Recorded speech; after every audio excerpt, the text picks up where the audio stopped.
You guys, I've got Mike Cardigan with me, and we're diving straight into the chaos because Taylor Swift is apparently throwing shade at Charli XCX on her brand new album. Mood, which is, I think you're probably feeling quite giddy. Yeah. I think you're feeling bright and happy and sweary, which I really liked in some of the tracks on the album. Yeah. It's big, happy pop. Yeah. And you're in love. Yeah. You are. It's kind of gross.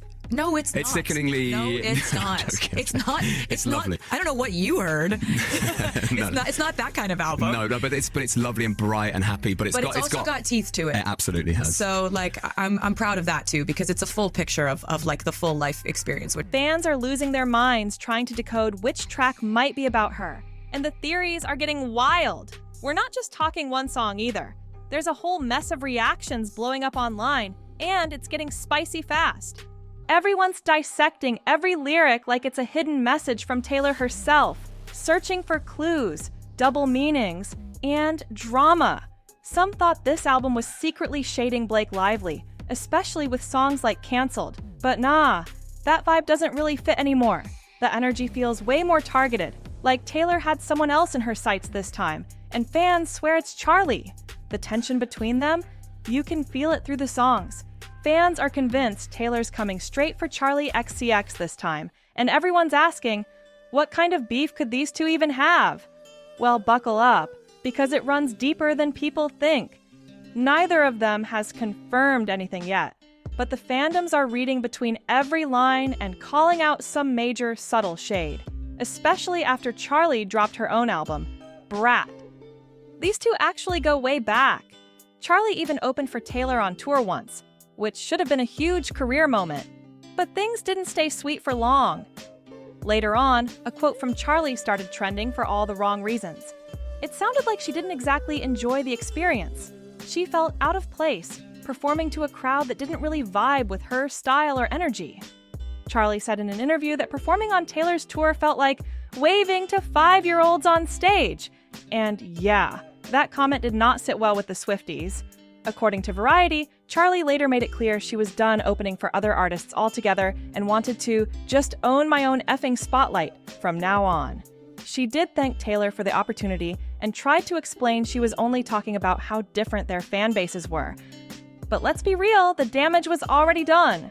That one quote planted some deep tension between the fandoms, and people never forgot it. Fast forward to 2024, and Charli drops her Brat album, and suddenly, the internet loses it again. One track, Sympathy is a Knife, had fans gasping for air. The lyrics talk about jealousy, insecurity, and not wanting to share this space or force a smile, and listeners were sure she was aiming those words at Taylor. The lyrics hit hard. This one girl taps my insecurities. Don't know if it's real or if I'm spiraling. That alone had fans' jaws on the floor. Charli keeps painting this raw, jealous picture, talking about hearing voices, feeling paranoid, and being torn apart emotionally. She mentions George, who tells her she's overthinking things, but she doesn't buy it. She's too deep in her feelings. Then it gets even more intense. Don't want to see you backstage at my boyfriend's show, followed by that cutting line. Fingers crossed behind my back. I hope they break up quick. Like what? That's cold. The lyrics are soaked in tension, insecurity, and obsession. She admits she feels things she can't control, ending with, "Don't know why all this sympathy is just a knife." Fans said it sounded like a confession wrapped in pain. And everyone immediately linked it to Taylor's relationship moments. Oh no, this is where things really start spiraling. Fans were quick to connect the dots, pointing out that Charli's husband is George from the 1975, and Taylor famously had that whirlwind situationship with Maddie Healy, also from the 1975. So when Charli sang about not wanting to see that girl backstage at her boyfriend's show, everyone was like, wait a minute, was she talking about Taylor? Some fans even joked that the fingers crossed line was Charli low-key hoping Taylor and Maddie would break up fast. But that wasn't the end of it. Things got even messier. Around the same time Charli's Brat was blowing up in the UK, Taylor's team suddenly pushed the release of the Tortured Poets department in that same market. fans started whispering that it wasn't a coincidence, that it was a calculated move to block Charli from snatching the #1 spot. The drama was giving full pop industry chess match energy. Then things took a seriously dark turn. During one of Charli's live shows, some fans in the crowd actually started chanting, "Taylor is dead" in Portuguese. Like, what? That's way too far. Charli immediately stopped the show and shut it down, making it crystal clear she didn't want that kind of energy anywhere near her stage. She later posted on Instagram, begging fans to chill with the negativity both online and at her concerts.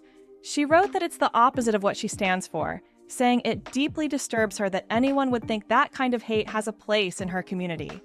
She ended it firmly with, "I will not tolerate it." And despite all this chaos, neither Charli nor Taylor has ever officially confirmed any bad blood between them. But the tension has been hanging in the air for years, and fans just can't stop reading between the lines. Just finished the album. Holy shit. Literally, nothing was what I expected. The life of a showgirl, everything I thought was gonna happen was turned on its head, with the exception of Wood. I thought that one would be horny, and it in fact was. Absolutely loved it, can listen to it about 15 more times. I'll never let albums marinate, I swear. Once I listened to The Life of a Showgirl, I was like, I'm going to bed now.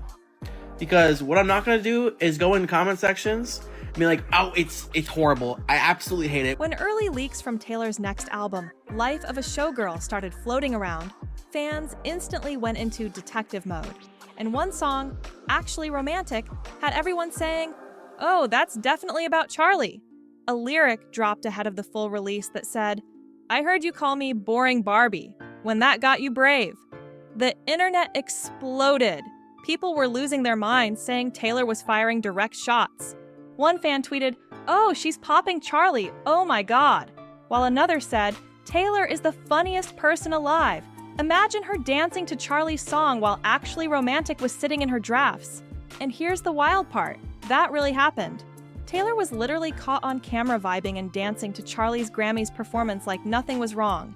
The irony had people gagged. Nobody could have guessed she was writing a track that fans would later say was throwing shade at the same girl she was cheering for on stage. Hi guys, so I'm editing. Also want to give an update that Wood is also up there for me in favorite songs on this album. But I'm watching this interview where Taylor Swift is sitting down with BBC Radio 1, and they're talking about how this album is very upbeat. She's very happy right now. She's very in love. The songs are about Travis, but she notes that, you know, there's some bite in here. You know, not all of them are like that. And obviously it's not her saying like, yeah, I have a song about Charli, but fans couldn't stop talking. One person joked, "Yesterday it was Nicki and Cardi. Today it's Taylor and Charli." Another said, "Yo, waiting for these two to drop a collab called So Confusing, because that's exactly what this drama is." And one poor fan wrote, "I'm about to have the worst 24 hours online as a Taylor, Charli, and the 1975 fan." The internet was on fire trying to decode whether Actually Romantic was a subtle diss toward Charli XCX. People noticed the title itself felt shady. Charli has a song called Everything is Romantic, and Taylor's song being titled Actually Romantic felt way too pointed to be coincidence. Like, come on! And then came the cherry on top. A comment from Maddie Healy's fiancée, Gabriette, stirred it all up even more. Under a comedian's post joking about what Taylor's new album would sound like, Gabriette wrote, "Babe, record actually romantic." Fans went nuts. It felt like even she was teasing the connection, and the shade just kept stacking higher. Please! Fans took that comment as a huge hint that Gabriette already knew Actually Romantic was going to be about Charli. And when the song finally dropped, people were shook. The lyrics were giving straight-up shade wrapped in sarcasm. "I heard you call me boring Barbie when that got you brave?" High-fived my ex. Then you said you're glad he ghosted me. Like, wow, that's not subtle at all. Taylor continues. "Wrote me a song saying it makes you sick to see my face." Some people might be offended, but it's actually sweet. All the time you've spent on me. That line had fans screaming.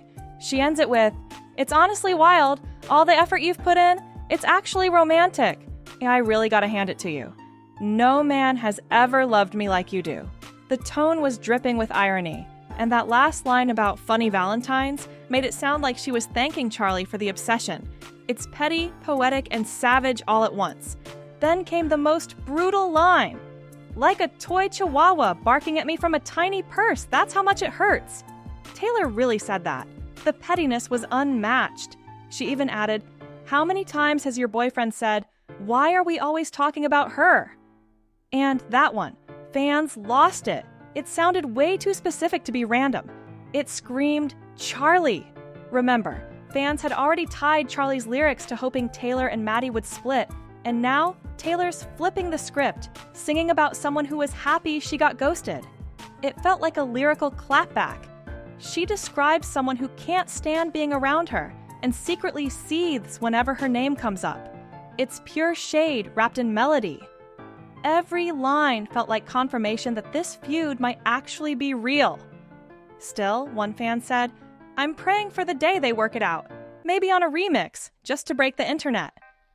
There's definitely a ton of opinions flying around about this album. People are debating every lyric like it's a hidden message. But honestly, just finishing the whole thing felt like a ride.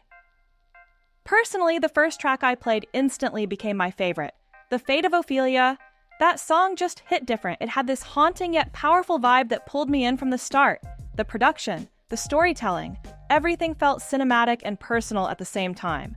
I seriously want to know what you guys think about all this. The lyrics, the drama, the hidden meanings, everything.